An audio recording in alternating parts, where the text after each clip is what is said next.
Ngantuk banget tapi this is my commitment and here we go. Halo. Astaga, kayaknya gue harus mulai merecord jam berapa gue syuting. Bisa lihat jam 2.46 pagi ya. As you can see, rambut gue masih berantakan. Looks better like this sepertinya pakai topi. New York Yankees, ya kan. Oke, apa kabar semua? Welcome back. It's been a long time lagi. Gue nggak upload seminggu sekali. Udah lewat seminggu lebih kayaknya. Gue bawa iPad seperti biasa. Ada script di dalamnya ya kan.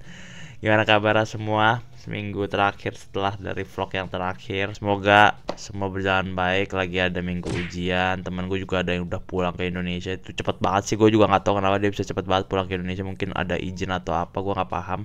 Mungkin dia izin terus seminggu karena ada nikahan atau apa, terus balik ke China. Terus summernya di China, mungkin summer vacationnya ya. I don't know about them, gue nggak nanya juga. Gue cuma lihat story-nya mereka bahwa mereka udah sampai di Jakarta, sampai di Indonesia. Gue terlalu terfokus sama Jakarta ya, because my house is in Jakarta. Indonesia, Indonesia. Semua tidak terfokus ke Jakarta, tapi terbagi ke Indonesia. Oke. Without further ado, let's start our weekly storytelling. Terakhir kita sampai mungkin di tanggal 21, 20 sekian ya kan. Ada culture festival dan lain-lain kan, which is I got faculties football match dan lain-lain itu yang sempat ada di video sebelumnya. Kalau kalian belum nonton mungkin bisa nonton di video sebelumnya, nanti mungkin gue taruh linknya di bawah dan lain-lain lah. Nanti kalian nonton dulu supaya relate ke seminggu sebelumnya. And here we go, we start from the 22nd of May. Tiba-tiba gue dapat email dari sekolah. Mungkin gue bisa nanti lihat, gue kasih lihat emailnya juga. Gue kasih lihat emailnya karena emailnya itu tiba-tiba masuk juga. Gue juga kaget karena gue lagi tidur. Jarang-jarang email sekolah masuk. Biasanya kalau ada email, kalau sekolah email itu biasanya ada keperluan penting. Karena biasanya kalau ada keperluan, sekolah itu akan menyampaikan lewat Futawian, which is my counselor yang ngurusin gua di sini gitu loh. Kebutuhan, kelas dan lain-lain. Mungkin mereka yang akan ingetin. Biasanya seperti itu kalau ada acara atau apa. Tapi ini lewat email. Berarti kalau biasa lewat email cukup penting dan cukup urgent untuk dilakukan. Jadi 22 Mei itu gue dapet email, ternyata harus urus PCK. Sekolah butuh dokumen resminya PCK itu, jadi surat keterangan bahwa kalian tinggal di alamat tersebut gitu loh, di daerah tersebut dan tinggal di alamat ini. Jadi kalau di China, gue nggak tahu di negara lain seperti apa. Di Indonesia gue juga sebenarnya juga kurang tahu. Gue nggak ngurusin kayak gitu-gitu, tapi di sini gue urusin sendiri kan. PCK itu jadi kayak tempat gimana ngomong ya, kayak ya itu tadi yang gue bilang, bahwa statement bahwa kalian tuh tinggal di daerah ini dan tinggal di alamat yang sudah tertera gitu loh. Paham ya sampai sini? Nah, terus di tanggal 22 Mei ini gue langsung ke kantor polisi. Jadi yang ngeluarin PHK itu state address statement itu tuh kantor polisi. Sebenarnya ini buat semua anak luar negeri, tapi terkhusus untuk anak yang tinggal di luar kampus, which is gue juga tinggal di luar kampus. Ini cukup penting karena biar sekolah bisa track kita ada di mana, dan semua kayak bukan embassy sih jatuhnya, kayak imigrasi China tahu kita itu yang pemegang residence permit per tahun ini ada di mana aja gitu loh. Nah, terus gue ke kantor polisi. Ada dua kantor polisi. Yang pertama ternyata salah. Ada yang lebih dekat dari rumah gue, tapi ternyata salah. Mereka bilang ada yang ke Nanyang, jadi bagian yang sebelah sana. Bukan nama kantor polisi. Jadi kantor polisinya ini tuh bukan kantor polisi, Paiswo apa gitu, gue lupa, nanti gue tulis deh ya. Mereka yang ngurus. ada yang lebih dekat ternyata salah, ternyata harus ada yang lebih jauh karena rumah gua mungkin masuk ke daerah yang lebih jauh sana, tapi kayak di pinggiran itu sudah beririsan lah sama daerah yang sini. Jadi gua ke kantor yang agak jauh sana gitu. Nah, pulang dari kantor polisi itu coba ya, I'm recalling something, kayak nggak ada sesuatu yang gimana-gimana banget sih di kantor polisi. Semua berjalan dengan baik, Kak. Polisi juga kooperatif. Nah, kalau kalian banyak dengar kayak di China atau di Taiwan polisinya tuh sergap dan mereka melayani masyarakat dengan baik, ya ini mereka gitu loh. Dan gue bisa confirm bahwa mereka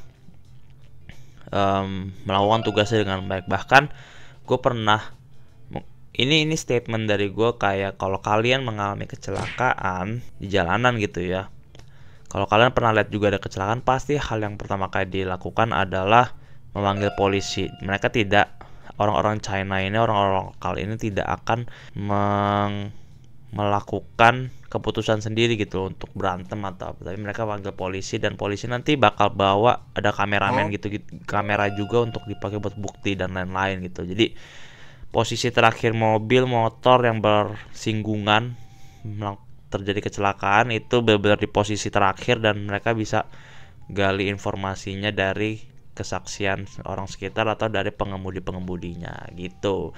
Jadi back to the topic, polisi sangat cepat ngerjainnya, nggak AIWO, nggak dioper sana sini. Tapi mungkin karena gue juga bisa berbahasa Mandarin cukup baik, jadi mereka juga gampang ngarahin gue bikin ini itunya. Tinggal ini minta ini, gue kasih selesai.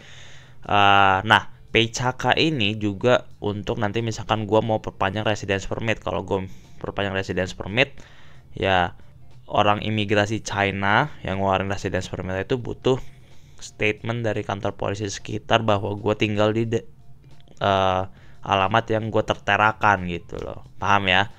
Jadi kegunaan PCK ini. Nah, habis dari kantor polisi, I was going to supermarket, I guess.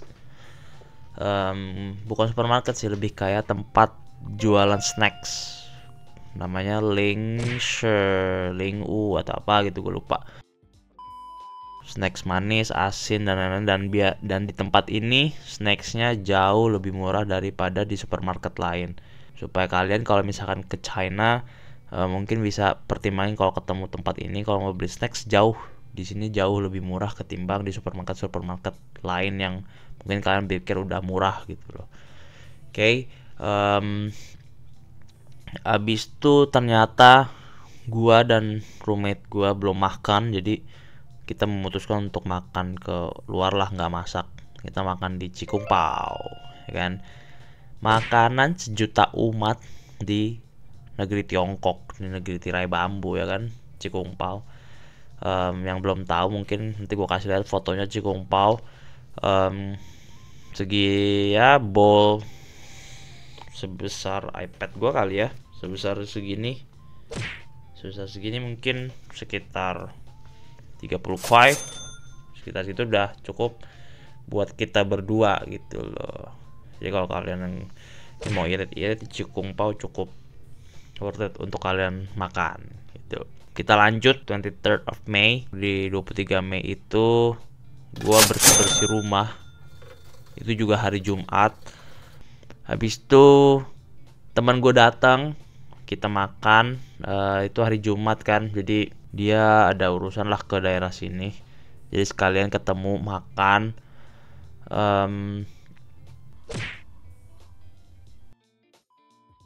Terus nah ini ada kejadian nih, teman gue dari Indonesia, dia lagi datang ke China tapi nggak ke kota gue, dia ada di Shanghai. Nah tiba-tiba teman gue ini chat gue kayak tasnya ketinggalan di dalam titi, ya kan? Which is dia nggak bisa berbahasa Mandarin, gue nggak di Shanghai gitu loh, gue di Tianjin. Dia langsung chat gue gini. Gue bilang ya udah, gue coba kasih solusi dong, kayak gini. At the end of the day sih, akhirnya tasnya balik karena akhirnya nelfon customer titinya atau apa, dibantuin sama temen yang ada di kota lain yang lebih dekat ke sana lah gitu loh. Dia tetap nanya gue, Tapi ya gue cuma ngasih saran gini-gini. Tetap kalau gue bilang kalau memang butuh gue, kasih nomor gue aja, nanti gue yang telepon langsung ke pihak titinya gitu loh. Tapi at the end of the day mereka dapet sih tasnya balik, dan kalau itu tas nggak balik sih gue nggak tahu sih, bakal pusing banget sih. Mungkin ada paspor atau apa, gue nggak tahu. Jadi agak bahaya kalau tas itu nggak balik. Terus nah kita lanjut ke tanggal 24 sampai 25 Mei. Jadi gue punya teman agak beberapa kan. Si A ini sudah janji ke B bahwa mau bikinin mie ayam. Habis kita makan mie ayam, udah dibikinin lah. Nanti ada fotonya, ada bikin mie ayam. Em, bikin mie ayam panjang perjalanannya pokoknya.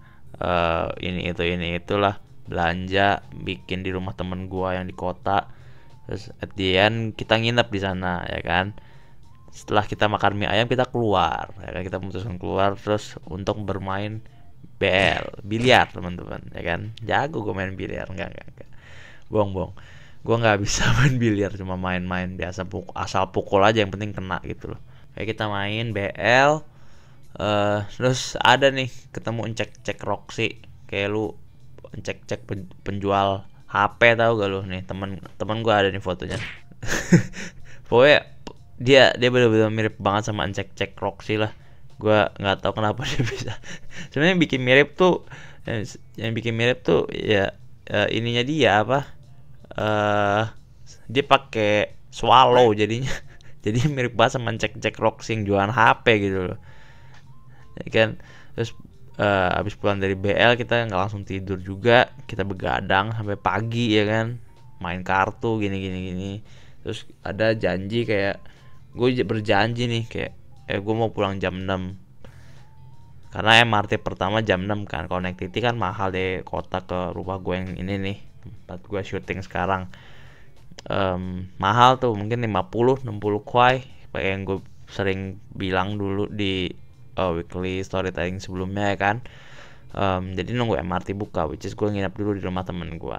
Nah masalahnya gue bilang itu gue mau pulang jam 6 pas Titi pertama kali buka, tapi gue mau pulang jam 6, tidurnya jam 5 anjay. Ya nggak bangun lah jam 6 ya kan. Gue benci banget nih gue kalau gue udah. Nah ini balik lagi nih, kayak sekarang kan jam 3 kan. Gue ini lagi ada di fase dimana jam tidur gue berantakan. Gue berusaha tidur cepet supaya bangun lebih pagi dan bisa produktif lebih baik, tapi gue jam segini belum tidur nih. Kayak itu, gue mau pulang jam 6 tapi jam 5 gue belum tidur, baru mau tidur jam 5 ya kan. Gak make sense gitu kalau gue harus bangun jam 5 lagi gitu loh ya kan. Jadi pusing dah hari itu.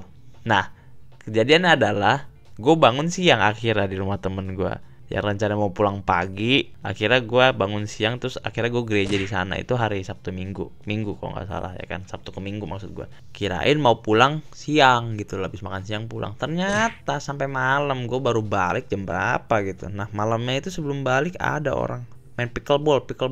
Nah ini kalau yang nggak tahu pickleball, ada fotonya gue juga kayak paddle, lebih kayak tenis tapi bolanya bolong-bolong gitu. Di sekolah gue ada lapangannya, bisa sewa sekitar mungkin 20 kuai 2 jam kali ya. Jadi kalau 20 kuai lu berempat atau berenam at least nggak begitu mahal lah ya kan. 2 jam oke lah, nanti bisa pinjem padnya atau sama bolanya gitu. Udah dong pulang malam. Itu pulangnya malam. Gue ingat banget pulangnya malam. 2 hari itu jadi gue pulang sampai rumah malam gitu. 20 kita ke next day-nya di 26 sampai 27, karena itu sudah hari Senin. Teman-teman gue yang lain mereka masuk kelas dan lain, gue sudah tidak ada kelas, tinggal ujian-ujian lah kira-kira kayak gitu. Jadi 26 27 gue cuma ngerjain tugas-tugas yang perlu dikerjain, persiapan ujian dan lain-lain juga. Karena ada beberapa tugas yang at the end of the week harus dikumpul gitu loh ya kan. Setelah itu nggak ada apa-apa lagi. Tanggal 29 gue gue diajak teman gue untuk check up ke dokter yang waktu itu yang cerita di 2 episode sebelumnya, yang naik ambulance.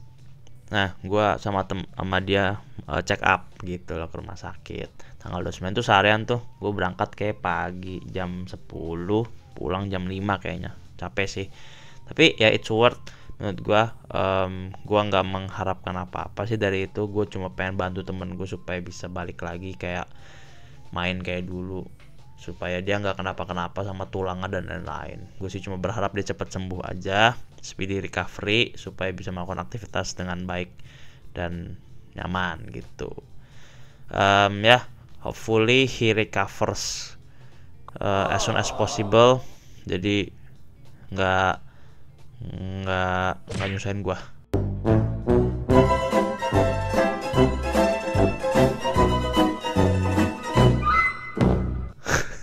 Nggak supaya dia bisa melakukan keseharian dia kayak semula gitu, ya kan.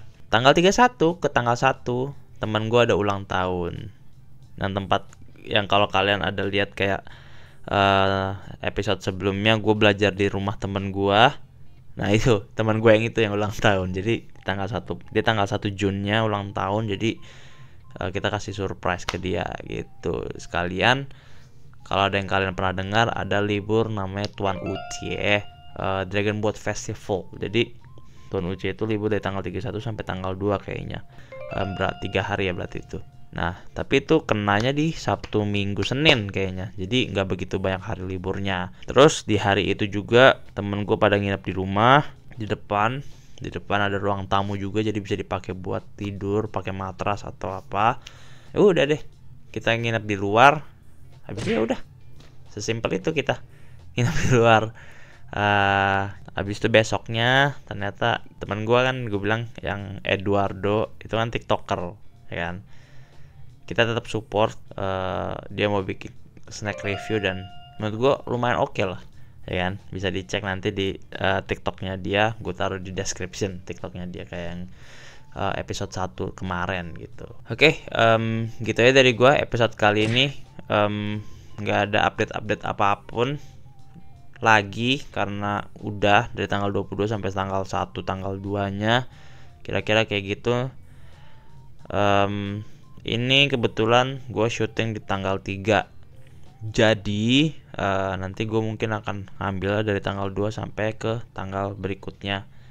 Mungkin tanggal 7, tanggal 8 gitu loh untuk episode berikutnya. Oke.